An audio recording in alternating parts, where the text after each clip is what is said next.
तत्पुरुषाय विद्महे महादेवाय धीमहि तन्नो रुद्रा प्रचोदयात्. அனைத்து நண்பர்களுக்கும் பிறைசூடன் சார்பாக அன்பான வணக்கங்கள். இந்த வீடியோ பிடித்திருந்தால் லைக் பண்ணுங்கள், ஷேர் பண்ணுங்கள், கமெண்ட் பண்ணுங்கள், மறக்காமல் சப்ஸ்கிரைப் பண்ணுங்கள். வாங்க வீடியோவை பார்ப்போம். புத்தாண்டு ராசி பலன்கள் 2025ஆம் ஆண்டு மீனராசியை பற்றி தான் நாம் பார்க்க போகிறோம். ஜென்ம சனியின் தாக்கம் இந்த ஆண்டு எப்படி இருக்கும் தெரியுமா? குரு பகவான் ஆளக்கூடிய மீனராசியை சேர்ந்தவங்களுக்கு 2025 புத்தாண்டில் இருக்கக்கூடிய கிரக நிலைகள் சனி, குரு, ராகு கேது பயிற்சி காரணமாக மீனராசியை சேர்ந்தவங்களுக்கு 2025 புத்தாண்டு சாதனைகளும் அதைவிட சோதனைகளும் அதிகமாக ஏற்படும். இந்த ஆண்டு தொடக்கம் சிறப்பாக இருந்தாலும் அடுத்து சனி சென்ம ராசிக்கு வர்றதுனால பல விதத்தில் பிரச்சனைகள் ஏற்படும். மீனராசியை சேர்ந்தவங்க எந்தெந்த விஷயத்தில் கவனமாக இருக்கணும்?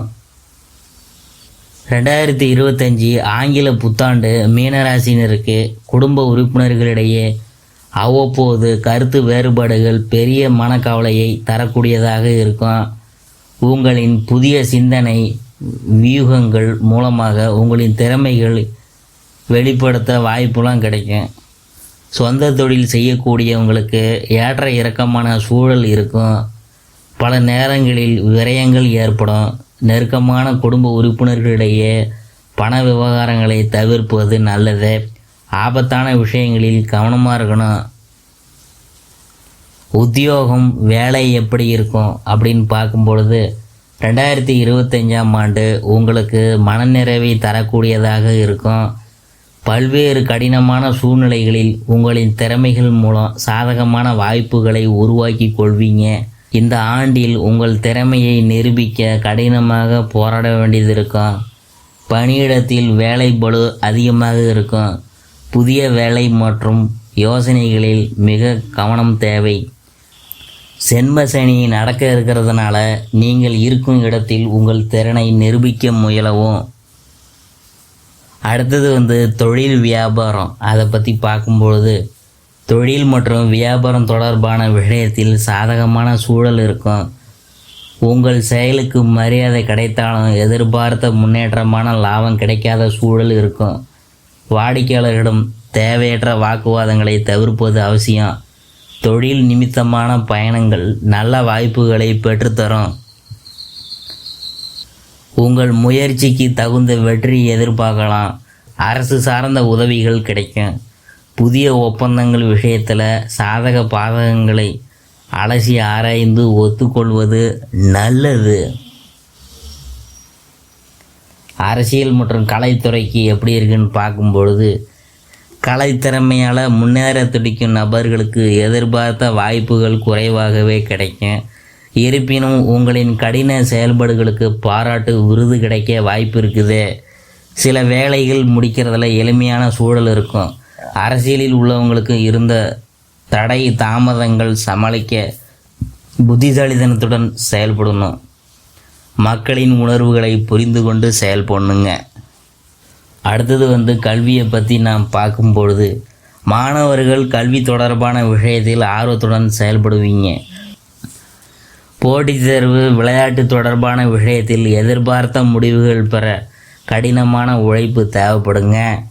உங்கள் செயலில் சுதந்திரமாக நீங்கள் செயல்படுவீங்க. சுறுசுறுப்புடன் செயல்படுவீங்க. படிப்பு தொடர்பாக எதிர்பார்த்த ஆதரவு கிடைக்கும். அடுத்தது உடல் ஆரோக்கியத்தை பற்றி நாம் பார்க்கும்பொழுது இந்த ஆண்டு உங்களின் ஆரோக்கியத்தில் ஏற்ற இறக்கங்கள் இருக்கும். பருவகால நோய் தொடர்பான பிரச்சனைகள் அடிக்கடி ஏற்படும். அதனால் பலதரப்பட்ட சிந்தனைகள் எப்போதும் ஓடிக்கொண்டே இருக்கும். அதனால் உடல் மற்றும் மன ஆரோக்கியம் பராமரிக்கிறது அவசியம். டாக்டர்கிட்ட போய் கன்சல்ட் பண்ணணும் ஆரோக்கியத்தை பற்றி. பெண்களுக்கு இந்த ஆண்டு அலைச்சல் அதிகமாக இருக்கும். குடும்பத்தில் கருத்து வேறுபாடுகள் தவிர்ப்பது நல்லது. செலவுகளை குறைத்து சேமிப்பை அதிகப்படுத்துறது அவசியம். விலை உயர்ந்த பொருள்களின் மீது நாட்டம் கொள்ள வேணாம். ஆரோக்கியத்தில் கவனம் செலுத்தணும். பரிகாரம் என்னன்னு பார்க்கும் பொழுது, ஜென்ம சனி இந்த ஆண்டு தொடங்க இருக்கிறதுனால எந்த ஒரு வேலையையும் தொடங்கும் முன்னாடி யோசித்து தொடங்கணும். விநாயகர் வழிபாடு செய்கிறது நல்லது. அருகில் உள்ள சிவாலயத்திற்கும் ஆஞ்சநேயர் கோயிலுக்கும் அடிக்கடி போயிட்டு வரணும். குரு வழிபாடு செஞ்சீங்கன்னா உங்களை மேன்மேலும் உயரச் செய்யும். அமைதியாக செயல்பட வேண்டிய ஆண்டு. அவசரமும் அலட்சியமும் எந்த சமயத்திலும் கூடவே கூடாது. அலுவலகத்தில் சுமூகமான போக்கு நிலவும். எதிர்பாராத இடமாற்றம் வந்தால் தவிர்க்காமல் ஏற்பதே நல்லது. சிலருக்கு அயல்நாட்டு பயண வாய்ப்பு தடைபடலாம். அதுவும் நன்மைக்கே. மேல் அதிகாரிகள் ஒப்படைக்கும் பணிகளை நேரடியாகவும் நேரம் தவறாமலும் செய்யணும். அதான் உங்களுக்கு நல்லது. அதில் குழப்பங்கள் நீங்கும். அதே சமயம் உங்கள் செயலிலும் வாக்கிலும் நிதானம் முக்கியம். சகோதர வழி உறவுகளிடம் வீண் சர்ச்சை வேண்டாம். வீடு மனை பத்திரங்களை பத்திரமா வச்சுக்கணும். இதுவரைக்கும் நாம் பார்த்தது புத்தாண்டு ராசி பலன்களில் மீன ராசியை பற்றி தான் நாம் பார்த்தோம்.